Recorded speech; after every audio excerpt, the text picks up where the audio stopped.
दोस्तों, क्या आपके साथ भी ऐसा होता है कि जिस क्लाइंट को आपने 6 महीने तक फॉलोअप किया, 6 महीने तक आपने उसको फोन पर कॉल किया, उससे बात की, उससे अपॉइंटमेंट के लिए बात की, आज वो आपको अपॉइंटमेंट तो दे देता है, घर पे बुला भी लेता है और आप उससे मिलने चले भी जाते हैं, लेकिन जब आप उससे मिल के आते हैं तो वो आपको क्या कहता है कि मैं आपको सोचकर बताऊंगा, अभी पॉलिसी नहीं ले सकता लेकिन घर में डिस्कस करके आपको बताऊंगा। और बाद में होता है कि जब महीने का एंड आता है, आपके डेवलपमेंट ऑफिसर आपको बोलते हैं कि भाई बिजनेस लेकर आइए, आप उस क्लाइंट को फोन करते हैं, वो कहता है कि नहीं, अब मुझे इंश्योरेंस की जरूरत नहीं है, मैं इंश्योरेंस पॉलिसी नहीं ले रहा हूं, हमारा प्लान चेंज हो चुका है। तो अगर आपके सामने भी ये प्रॉब्लम आती है, क्लाइंट पॉलिसी ले मीटिंग के टाइम पर तो आपको हां बोल देता है लेकिन बाद में मना कर देता है कि सोचकर बताऊंगा, तो ये वीडियो आपके लिए। अगर आप हमारे YouTube चैनल पर पहली बार जुड़े हैं, चैनल को सब्सक्राइब करना मत भूलिएगा और साइड में जो बेल आइकन है उस पर क्लिक करके नोटिफिकेशन बेल को ऑल पर सेट कीजिएगा। और अगर आप हमारी वीडियो हमारे फेसबुक पेज पर देख रहे हैं, हमारे फेसबुक पेज को लाइक कीजिए, फॉलो कीजिए और वीडियो अच्छी लगे तो वीडियो को लाइक और शेयर जरूर कीजिएगा। दोस्तों, इस वीडियो में मैं आपसे सिर्फ 8 से 10 मिनट मांग रहा हूं, 8 से 10 मिनट आप मुझे दे दीजिए, क्योंकि ये आपकी जिंदगी का सवाल है। जिस इंश्योरेंस सेक्टर में आपको 5 साल, 10 साल, 15 साल हो चुके हैं, लेकिन अभी भी आप वही प्रॉब्लम फेस कर रहे हैं, अभी भी क्लाइंट आपको बोलता है कि सोचकर बताऊंगा और वो सोच कभी पूरी नहीं होती है, कभी क्लाइंट पॉलिसी लेता ही नहीं है। तो इसके पीछे 5 कारण है दोस्तों। अगर आपने ये 5 कारण समझ लिए तो आप विश्वास कीजिए, कभी भी क्लाइंट आपको ये नहीं बोलेगा कि सोचकर बताऊंगा, ऑन द स्पॉट आप पॉलिसी बेच कर आएंगे। दोस्तों, होता क्या है कि आप लाइफ इंश्योरेंस पॉलिसी जो बेचने जा रहे हैं, किसको बेचने जा रहे हैं? उस क्लाइंट को जिसको आपने 6 महीने तक रेगुलर फोन किया, आपके टेलीकॉलर ने 6 महीने तक इसको फोन किया, आपकी वाइफ ने इसको 6 महीने तक फोन किया और आपको क्लाइंट मीटिंग भी दे देता है और आप इससे मिलने चले भी जाते हो। और बुलाता कब है ये? दिसंबर के महीने में रात को 8 बजे अपने घर पर बुलाता है और आप 10 किलोमीटर दूर इस क्लाइंट से मिलने जाते हैं। किस पर? बाइक पर। आप जब बाइक पर जाएंगे, इतनी ठंड में मीटिंग करके आ गए और महीने के एंड में क्लाइंट ने मना कर दिया। पूरे महीने में आप 10 लोगों से मिले और 10 के 10 लोगों ने मना कर दिया, तो पूरा महीना आपका कहां पर जाएगा? जीरो पर।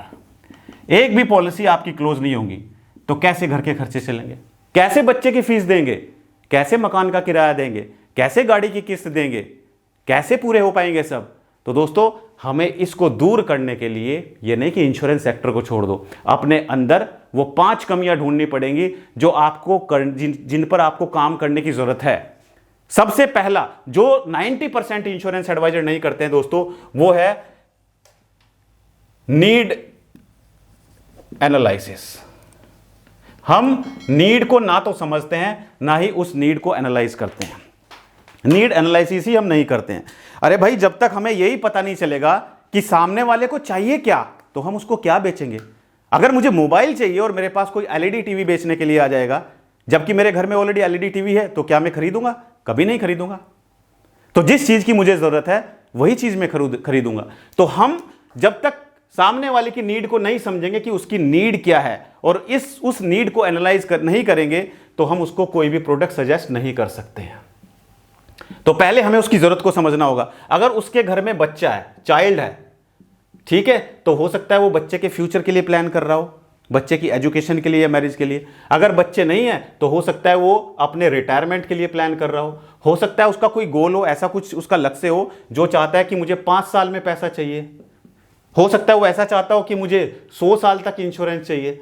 तो जब तक आप उसकी नीड को नहीं समझेंगे, उसकी नीड को एनालाइज नहीं करेंगे, तब तक आप उसकी रिक्वायरमेंट के अकॉर्डिंग उसको प्रोडक्ट सजेस्ट नहीं कर सकते हो। और हमारी सबसे बड़ी गलती होती है दोस्तों कि हम वही 2-3 प्लान है जो हमने रटे हुए हैं, वही प्लान जाके हम क्लाइंट को बताते हैं। जीवन लक्ष्य, जीवन लाभ और जीवन उमंग, इसके अलावा हमें कोई आता ही नहीं है प्लान। तो ये अपनी गलती को सुधार लें। आप में से कितने ऐसे इंश्योरेंस एडवाइजर हैं जिनको नीड एनालिसिस करना आता है? कमेंट में यस और नो लिखिएगा। अगर नहीं आता है नीड एनालिसिस करना, तो कमेंट में लिखिएगा कि सर हमें सीखना है। तो आपके लिए मैं एक वीडियो बनाऊंगा जिसमें आपको सिखाऊंगा कि कैसे आप नीड को एनालाइज कर सकते हैं। दूसरा जो सबसे बड़ी गलती आप करते हैं, वो करते हैं कि आप क्लाइंट को विकल्प नहीं देते हैं। कोई आपको 3 विकल्प देने हैं, क्लाइंट को 3 विकल्प देने, यानी कि 3 आपको उसको ऑप्शन देने हैं कि सर इन 3 ऑप्शन में से आप कोई भी ऑप्शन सेलेक्ट कर सकते हो। ये 3 प्रोडक्ट सर मैं आपको बता के जा रहा हूं, इन 3 प्रोडक्ट्स में से जो भी प्रोडक्ट आपको बेस्ट लगता है वो प्रोडक्ट आप मुझे बता दीजिए। और हम करते क्या हैं दोस्तों? हम करते हैं क्लाइंट को अगर पॉलिसी समझाएंगे तो 10 पॉलिसी बता देंगे, सारी की सारी एंडोमेंट पॉलिसी, 15 साल, 20 साल, 25 साल, 30 साल की पॉलिसी, सारी पॉलिसी एंडोमेंट पॉलिसी है। उसको नहीं चाहिए भाई एंडोमेंट पॉलिसी, तो हमें उसको 3 ऑप्शन देने हैं, 3 विकल्प हमें उसको देने हैं। तो हम 3 विकल्प कैसे दे सकते हैं? सबसे पहले जो हम नहीं करते हैं दोस्तों वो है कि हम क्लाइंट को टर्म इंश्योरेंस के बारे में नहीं बताते हैं। तो हम पहला विकल्प रखें कि हमें टर्म इंश्योरेंस क्लाइंट को बताना है। जैसे एलआईसी के पास कौन सा प्लान है? युवा टर्म प्लान, युवा टर्म प्लान। तो अपने क्लाइंट को युवा टर्म प्लान आप बताइए। अब आप मुझे कमेंट करके बताइए कि युवा टर्म प्लान में मैक्सिमम एंट्री एज कितनी होती है। ये आपके लिए मैंने होमवर्क दिया है, ठीक है। तो आपने क्लाइंट को एक प्लान दिया, युवा टर्म प्लान, ठीक है। दूसरा आप क्लाइंट को क्या देंगे? दूसरा आप क्लाइंट को देंगे एंडोमेंट पॉलिसी। एंडोमेंट पॉलिसी जो अभी तक आप बेचते हुए आ रहे हैं, जीवन लाभ, जीवन उमंग, जीवन तरुण, ये सारी पॉलिसीज कौन सी पॉलिसी है? एंडोमेंट पॉलिसी है। जीवन उमंग भी एंडोमेंट पॉलिसी है, जीवन उत्सव भी एंडोमेंट पॉलिसी है। तो ये पॉलिसी आप क्लाइंट को ये भी पॉलिसी समझाएं, ठीक है। और तीसरा, आजकल ट्रेंड चल रहा है म्यूचुअल फंड का, तो आपको म्यूचुअल फंड को अगर बीट करना है, म्यूचुअल फंड के तरीके का ही प्लान लेकर आना है, तो आप क्लाइंट को यूलिप प्लान जरूर बताएं। साथ साथ उसको पूरा उसकी जो टर्म एंड कंडीशन है, कितने चार्जेस हैं, कितना उसका इन्वेस्टमेंट होगा, कितने उसको रिटर्न मिल सकते हैं, वो सारी चीजें आप डिटेल में क्लाइंट को बताएं। तो आपने क्लाइंट को 3 ऑप्शन दिए, टर्म इंश्योरेंस, एंडोमेंट पॉलिसी और यूलिप प्लान, ठीक है। आप में से कितने एडवाइजर हैं जो क्लाइंट को जाके ये 3 ऑप्शन बताते हैं? बताइए कमेंट करके मुझे।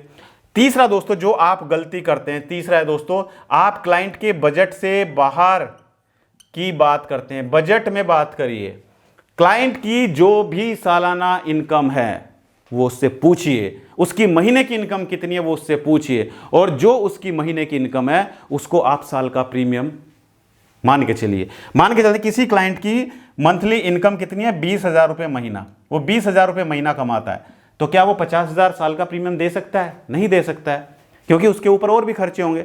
तो अगर उसकी इनकम 20,000 रुपये महीना है तो आप उसको साल का ईयरली 20,000 का प्लान बताएं, इससे ज़्यादा का प्लान ना बताएं। अगर किसी क्लाइंट की इनकम 1 लाख रुपये महीना है तो आप उसका प्रीमियम 1 लाख रुपये साल का रखिए। समझ आई बात?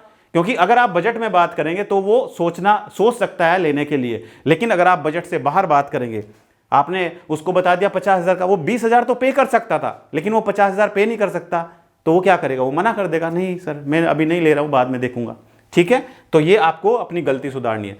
चौथा आपको क्या करना है दोस्तों? Emotional touch. इमोशनल टच देना है आपको अपनी पिच में। कैसे?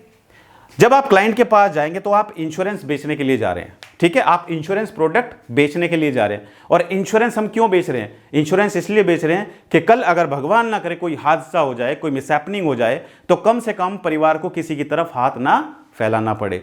तो उस क्लाइंट को आप कोई ऐसा उदाहरण दें, कोई ऐसा एग्जाम्पल बताएं, किसी ऐसे व्यक्ति की कहानी बताएं, रियल स्टोरी बताएं जो हो चुका है, जो किसी के साथ घटना घट चुकी है। जैसे किसी के अगर फादर एक्सपायर हो चुके हैं, बच्चा छोटा है, तो उसको बताइए कि सर उनके पास लाइफ इंश्योरेंस पॉलिसी नहीं थी और बच्चे की पढ़ाई बीच में रुक गई।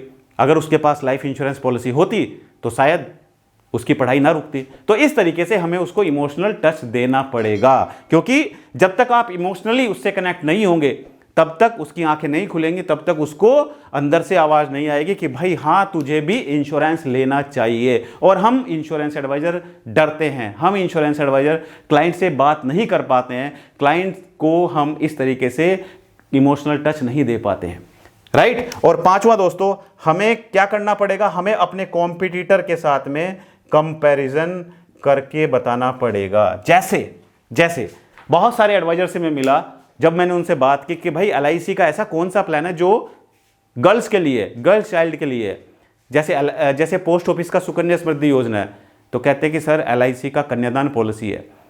तो मैंने कहा भाई आपको पता है सुकन्या में क्या है? कि सर हमें सुकन्या के बारे में तो नहीं पता है, हम तो क्लाइंट के पास जाते हैं, बस हम ये पॉलिसी बता के आ जाते हैं, कन्यादान पॉलिसी। क्लाइंट पूछता है कंपैरिजन कि भाई मुझे बताओ सुकन्या में क्या है, आपकी पॉलिसी में क्या है, क्यों मैं आपकी पॉलिसी लूं? तो 90% इंश्योरेंस एडवाइजर कंपैरिजन ही नहीं करते हैं, और जिसके कारण उनकी पॉलिसी क्लोज नहीं होती है। तो जब तक हम कंपैरिजन नहीं करेंगे तो सामने वाला हमारा प्रोडक्ट नहीं खरीदेगा। अब मान के चलते हैं मार्केट में हम जाते हैं, मार्केट में 2 मार्कर हैं, इसकी कीमत है 20 रुपया और इसकी कीमत है 50 रुपये। देखने में दोनों सेम लग रहे हैं, लेकिन दोनों की क्वालिटी में फर्क है। तो जब सेल्समैन मेरे पास आएगा, अगर वो मुझे यही दिखाएगा कि सर ये 20 रुपए का, एक दूसरा है 50 रुपए का, तो मुझे क्या लगेगा, यार बहुत महंगा है, चलो एक साइड रख देते हैं। लेकिन जब ये सेल्समैन मुझे बताएगा अच्छा सर ये 50 रुपए का, लेकिन सर हम इसमें जो क्वालिटी दे रहे हैं वो 100 रुपए वाली क्वालिटी दे रहे हैं। कैसे सर, ये बहुत स्मूथ चलता है सर, इसकी इंक खत्म नहीं होती है, इसमें बार बार इंक डालने की जरूरत नहीं पड़ती है सर, ये आप जब बोर्ड पे लिखोगे ना तो दूर से ही दिखाई देगा सर, ये दिखाई नहीं देता है दूर से। तो जब तक आप इसकी क्वालिटी नहीं बताएंगे तो मैं नहीं खरीदूंगा। तो आपको भी अपने प्रोडक्ट की क्वालिटी क्लाइंट को बतानी पड़ेगी, जो आप नहीं बताते हो, और आपको कंपैरिजन करके बताना पड़ेगा, तभी जाके क्लाइंट आपकी पॉलिसी खरीदेगा। तो दोस्तों इस वीडियो में एक डिस्क्लेमर देना चाहूंगा, ये वीडियो सिर्फ एजुकेशनल पर्पस से वीडियो बनाई गई है। अगर आपको कोई भी इन्वेस्टमेंट करनी है तो इन्वेस्टमेंट करने से पहले अपने फाइनेंशियल एडवाइजर से जरूर सलाह लें और पॉलिसी की टर्म एंड कंडीशन को ध्यानपूर्वक पढ़ें। अगर आपको वीडियो अच्छी लगी तो लाइक और कमेंट जरूर कीजिएगा और अपने दोस्तों के साथ वीडियो को जरूर शेयर करें। इस वीडियो में इतना ही, मिलते हैं अपनी अगली एक और दिलचस्प वीडियो में। धन्यवाद।